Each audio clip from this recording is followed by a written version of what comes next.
Tandaan niyo po, walang miyembro ng pamilya na habang panahon makakasama mo.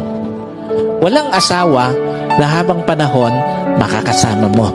Walang magulang na habang panahon makakasama mo. Walang anak na habang panahon makakasama mo. And at the same time, wala din namang kapatid na habang panahon makakasama mo. Meron lang itinakdang panahon ang Diyos para makasama sila sa buhay mo.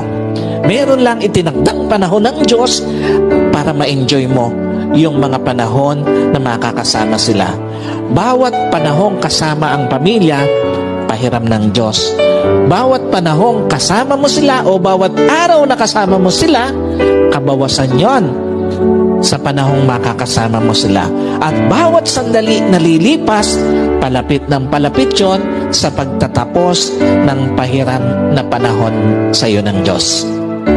Kaya hindi dapat sinasayang panahon para sa pamilya, lalo na sa pagtataniman ng sama ng loob, lalo na sa pagkakait ng pagpapatawad, at lalong-lalo na sa paggagawa ng yaman. Napakawalang kwenta ng mga bagay na minsan hinahayaan natin na sayangin yung panahon na dapat kasama natin ang pamilya natin.